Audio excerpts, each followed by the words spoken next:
Seringkali kita terjebak pada tampilan, pada aksesoris. Muslim itu siapa? Muslim itu yang pakai peci. Muslim itu siapa? Muslim itu yang pakai baju koko. Maka Nabi SAW abad 14 abad silam sudah menekankan makna, substansi. Coba kita lihat dalam sebuah hadis yang diriwayatkan dari Abdullah bin Amr ibn al-As, disebutkan oleh Imam Al-Bukhari dalam kitab Sahih Al-Bukhari. Qala Rasulullah SAW, Rasulullah bersabda, Al-Muslim, siapa itu Muslim? Man salimal muslimun min lisanihi wa yadihi. Selamat orang lain dari lidahnya, dari tangannya. Kalau ada orang mengaku muslim, sudah sholat ke masjid, tapi lidahnya masih kasar, menyakiti hati orang, sumpah serapah, caci maki, janji tidak benar, bukan muslim menurut hadis ini. Wa yadihi, orang yang mengaku muslim sudah ke Makkah bolak-balik, haji dan umrah, jubahnya, sorbannya, tasbihnya, aksesorisnya muslim, tapi ternyata dia menempeleng orang, menyakiti orang, memukul orang, mematahkan dahan pokok kayu orang, menyakiti binatang, maka dia bukan muslim. Man salimal muslimun, selamat orang lain, min lisan, dari lidahnya, wa yadih, dan tangannya. Lalu yang hijrah itu siapa? Sekarang lagi tren nih, pemuda hijrah, sahabat hijrah, anak muda hijrah, anak gaul hijrah, komunitas hijrah. Apa ini hijrah? Apakah setelah hijrah lalu kemudian berubah baju, setelah hijrah berubah mode, setelah hijrah lalu kemudian menempel stiker hijrah di mana-mana? Apakah itu salah? Tidak salah. Sebagai langkah step awal, tak salah. Tapi terpaku hanya kepada pakaian, aksesoris, maka kita perlu definisi. Apa kata Nabi SAW? Wal muhajir, orang yang hijrah, man hajara manahallahu an, orang yang meninggalkan yang dilarang oleh Allah Subhanahu wa ta'ala. Berapa banyak sudah mengaku hijrah, bahkan membuat komunitas hijrah, tapi masih ikhtilat, campur aduk antara laki-laki dan perempuan.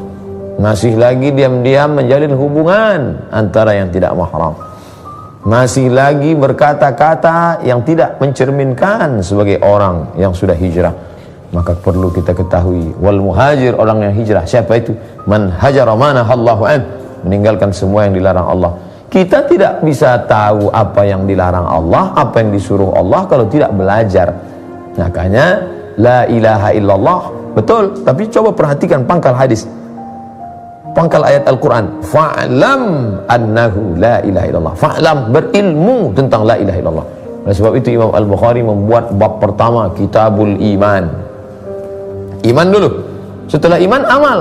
Betul, tapi antara iman dan amal ada penengah, Kitabul Ilm, kitab ilmu. Maka para ulama, Imam Al-Ghazali, Abu Hamid Al-Ghazali meninggal 505 Hijrah, kitabnya yang masyhur populer, Ihya Ulumuddin, Bidayatul Hidayah. Dalam kitab itu dia katakan pembahasan panjang lebar, Kitabul Ilm, kitab tentang ilmu, bagaimana menjelaskan ilmu, bagaimana ulama. Karena hanya orang yang mengerti lah, yang faham lah, yang bisa membedakan mana larangan Allah, mana larangan manusia. Yang dilarang manusia belum tentu dilarang Allah. Berapa banyak larangan suku, pantangan, padahal tidak dilarang Allah Subhanahu wa ta'ala. Maka fa in tanaza'tum fi syai'in, kalau engkau bersilang pendapat dalam satu masalah, farudduhu ila Allah, balikkan kepada Allah. Lihat Al-Quran.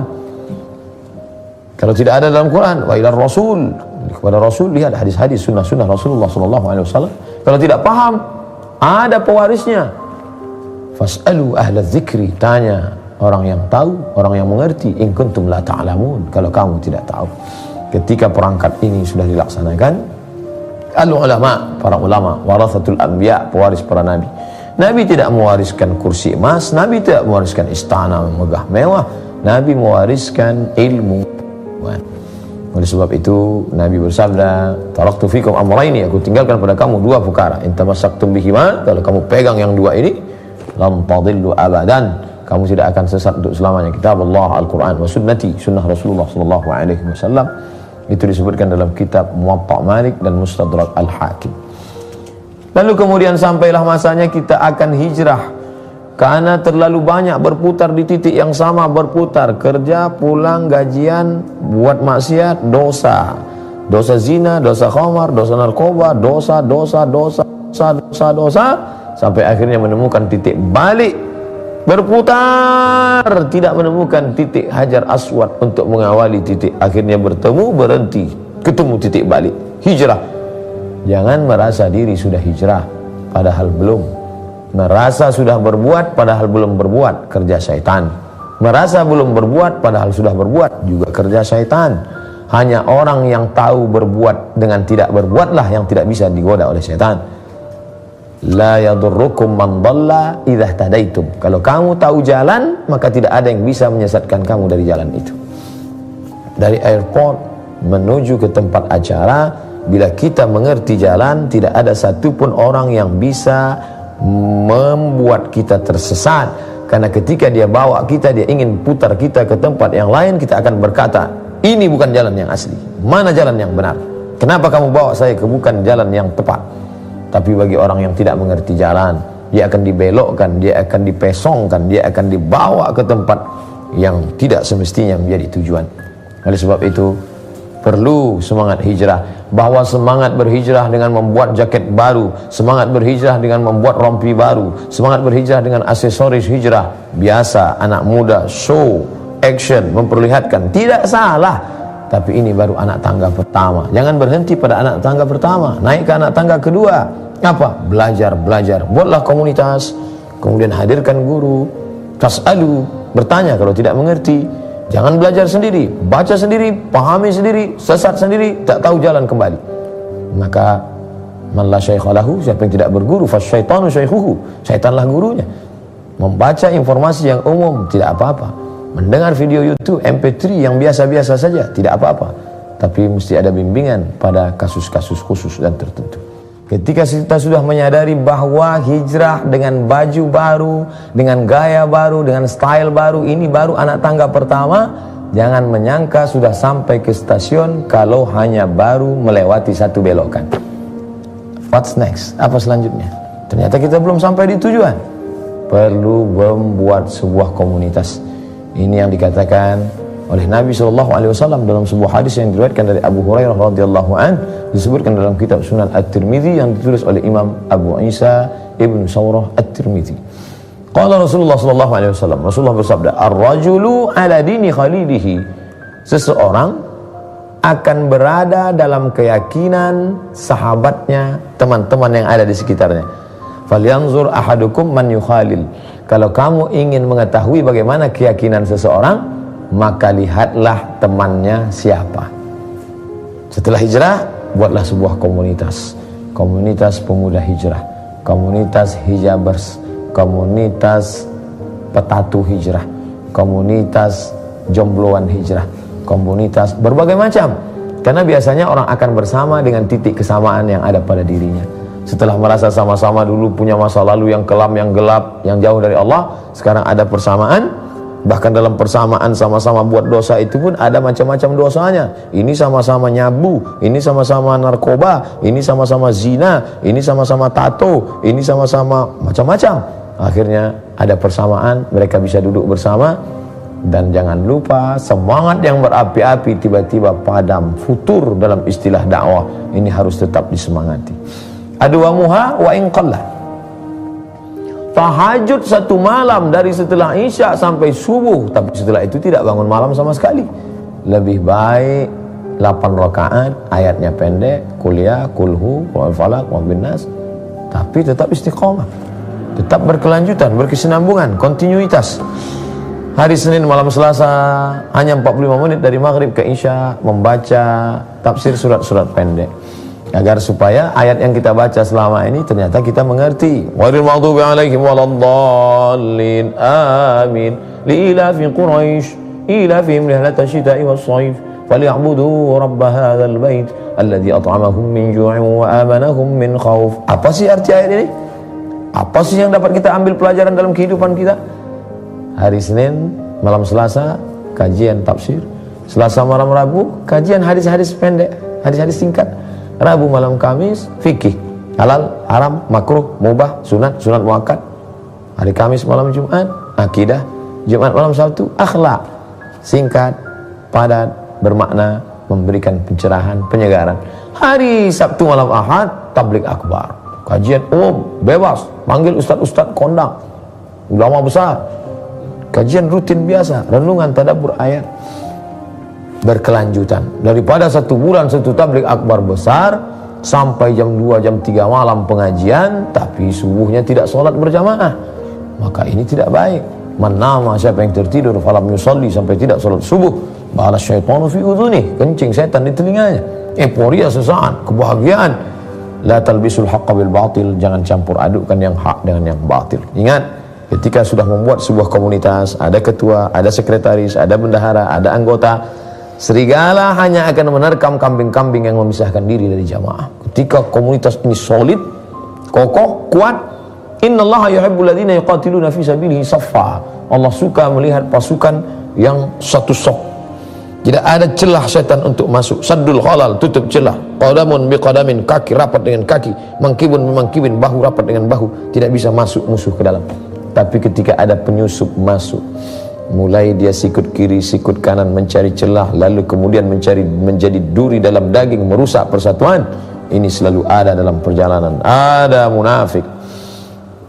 Ada satu surat khusus di antara 114 surat, surat Al-Munafiqun. Orang-orang munafik menebar kebencian, menebar permusuhan. Maka kita harus waspada terhadap kelompok ini. Dan ketika sudah solid, akan tereliminasi dengan sendirinya. Orang-orang yang ingin merusak persatuan ini akan tereliminasi.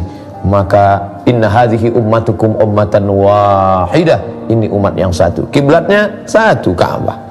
Allah satu, qul huwallahu ahad. Yang dihadapkan diri fawalli wajhaka syatral masjidil haram. Ayat yang dibaca satu, berbahasa Arab, Al-Fatihah. Maka pada saat itu amat sangat mungkin untuk menyatukan. Bahwa dalam teknis kita ada sedikit perbedaan-perbedaan, maka itu wajar, itu biasa. Tapi prinsip yang utama adalah pada perkara yang kita sepakati, mari kita beramal bersama. Tapi bahwa ada perbedaan-perbedaan di antara kita, mari berlapang dada menerima perbedaan. Ingat, ketika sebelum hijrah, setan menggoda, jangan hijrah, jangan hijrah, sembah aku, sembah aku, sembah aku, kata setan. Tapi setelah hijrah, qad ya'isa an ya'budahul musallun, setan tidak lagi menggoda orang untuk menyembah dirinya. Melihat orang yang sudah hijrah, setan tidak lagi menggoda, sembah aku, sembah harta, sembah, tidak. Tapi setan mulai walakin fit tahrish, menanamkan permusuhan di dalam hati orang-orang yang hijrah itu. Asyaitanu ya'idukumul faqra wa ya'murukum bil fahsya. Setan selalu membisikkan kurang, sehingga merasa diri kurang, lalu kemudian muncul permusuhan di antara orang-orang yang hijrah. Rusaklah persatuan. La tanaza'u, jangan berkelahi, jangan bertikai, jangan berkonflik. Fatafshalu, kalau sudah berkelahi kamu akan lemah, kamu akan gagal. Wa tadhhaba rihukum, semangat kalian pun akan hilang sirna. Kalau sudah kehilangan semangat seperti balon gas yang pernah melambung naik ke atas, tus, pecah, tak bermakna. Jangan sampai kita kehilangan semangat. Tubuh ini kokoh karena ada sesuatu yang kuat di dalamnya, roh, spirit. Save our soul, semangatkan jiwa kami. Kita tidak berkata selamatkan tubuh kami, tapi selamatkan jiwa yang ada di dalam. Bangunlah jiwanya, bangunlah badannya. Fisik nomor 2. Ketika ini dapat kita jaga, ukhuwah persamaan. Mungkin kau tidak sesuku denganku, mungkin kau tidak sebahasa denganku, mungkin kau tidak satu alma mater, tapi kita sama-sama komunitas yang sudah berhijrah.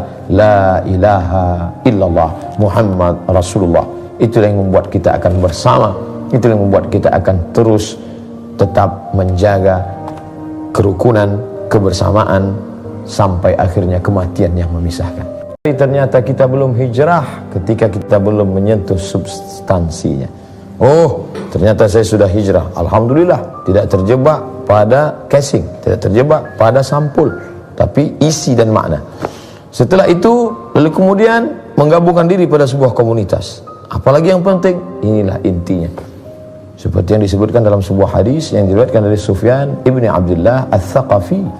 Dia bertanya, ya Rasulullah, haditsni bi amrin a'tasimu bihi. Ceritakan kepadaku satu perkara saja yang bisa aku pegang kuat.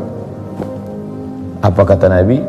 Qul, katakan wahai Sufyan, Rabbi Allah, Tuhanku Allah, thumma istaqim, istiqamahlah.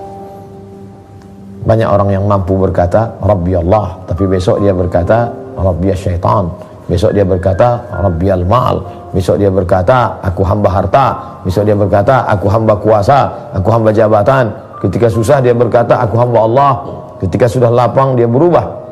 Oleh sebab itu maka qul, katakan rabbiyallah, Rabbku Allah, yang menciptakan aku Allah, yang memelihara aku Allah, yang memberi aku makan Allah, yang menghidupkan dan yang mematikan aku Allah.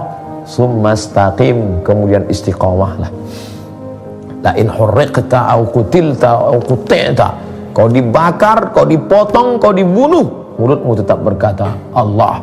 Seperti yang dikatakan Bilal bin Abi Rabah, dibuka bajunya, kulitnya yang tipis diletakkan di atas pasir gurun panas luar biasa, cuaca hanya panas dan panas sekali, tapi dia berkata Ahad, Ahad.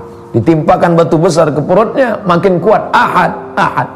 Dipanggil anak-anak kecil, mengikat dengan tali temali, dibawa ke tengah kota, diejek, disumpah serapah, dicaci maki, disiram dengan kencing onta, kotoran, tulang, batu, duri. Mulutnya tetap berkata Ahad, Ahad. Itulah istiqamah. Kalau sudah dirasakan manisnya istiqamah, maka tiang gantungan tampak seperti lambaian bidadari. Tak sabar dia ingin menuju ridha Allah Subhanahu wa taala. Oleh sebab itu maka istiqamah amat sangat penting. Idza ra'aitar rajul, kalau kau lihat ada orang yatiru fil hawa, terbang di atas awan, yamshi 'alal ma', berjalan di atas air, la taghtar, jangan tertipu. Kenapa? Karena setan pun bisa melakukan itu. Tapi pandanglah pada istiqamahnya salat berjamaah. Setelah dia hijrah, Masya Allah, hartanya banyak, nampaknya Allah membukakan pintu-pintu rezeki untuk dia loh Pak Ustadz. Belum tentu itu rahmat, boleh jadi istidraj. Sanastadrijuhum min haitsu la ya'lamun, kami ulur mereka dengan rezeki, umur panjang, badan sehat di awal-awalnya hijrah, tapi setelah itu mulai lalai. Orang menyangka telah hijrah, padahal sebenarnya sedang dipermainkan dengan tipu daya. Wa makaru, mereka menipu Allah. Wa makarallah, Allah balas. Wallahu khairul makirin, Allah membalas dengan balasan yang luar biasa. Innallaha la yumli lizalim, Allah sengaja mengulur pada orang yang zalim itu. Diulur rezekinya baik, diulur keluarganya baik, diulur umurnya panjang, diulur kekuasaan. Hatta idza akhadhahu lam yuflithu, sampai akhirnya Allah menariknya dan menghukumnya sampai tidak ditinggalkan walau sedikit pun. Yang kita khawatirkan bukan sakit, karena sakit menghapus dosa. Yang kita khawatirkan bukan mati, karena boleh jadi mati peristirahatan dari dosa. Yang kita khawatirkan adalah merasa sudah hijrah padahal belum, merasa sudah istiqamah padahal kita sedang dipermainkan, istidraj. Karena Allah berfirman dalam Quran, sanastadrijuhum, kami permainkan mereka dengan istidraj, min haitsu la ya'lamun, mereka tidak sadar bahwa mereka sedang dipermainkan dengan istidraj. Kejamkah Allah mempermainkan mereka? Tidak, Allah tidak kejam. Yudhillu bihi katsira, banyak yang disesatkan Allah. Wa yahdi bihi katsira, banyak yang diberi hidayah oleh Allah. Banyak yang diberi hidayah oleh Allah, tapi banyak juga yang disesatkan Allah.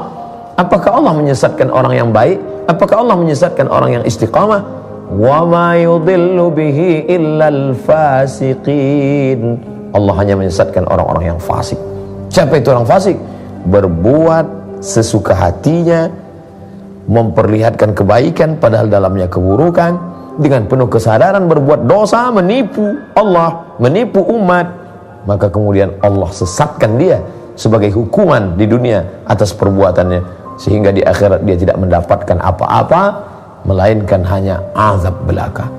Merenung sejenak, sudahkah aku hijrah? Sudah, tapi ternyata baru sampulnya saja, isinya harus hijrah.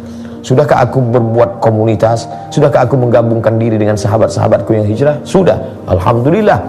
Pertanyaan terpenting, sudahkah aku istiqamah? Sesungguhnya ketika menjawab seruan azan, asyhadu an la ilaha illallah, asyhadu an la ilaha illallah, sesungguhnya ketika ikut salat iyyaka na'budu wa iyyaka nasta'in ihdinas shiratal mustaqim, di dalamnya ada terkandung makna istiqamah. Qultu, kata Sufyan ibnu Abdullah Ats-Tsaqafi, aku bertanya lagi kepada Rasulullah, ya Rasulullah, ma aqwafu ma akhafu, apa yang paling aku khawatirkan terhadap diriku? Ma akhwafu ma takhafu alayya, yang paling engkau khawatirkan terjadi pada diriku nanti apa ya Rasulullah? Fa akhadha bilisani nafsihi, Nabi menunjuk lidahnya dan berkata, hadza, inilah yang paling aku khawatirkan nanti. Mungkin kau merasa sudah hijrah, tapi lidahmu belum. Lidah adalah pancaran dari hati. Apa yang dikatakan hati, itu yang diucapkan lidah. Siapa yang berbeda hati dan mulutnya, maka munafik. Letaknya fid darkil asfali minan nar. Fa'tabiru ya ulil absar, ambil pelajaran wahai orang-orang yang punya hati dan pikiran. Mudah-mudahan bermanfaat. Terima kasih. Assalamualaikum warahmatullahi wabarakatuh.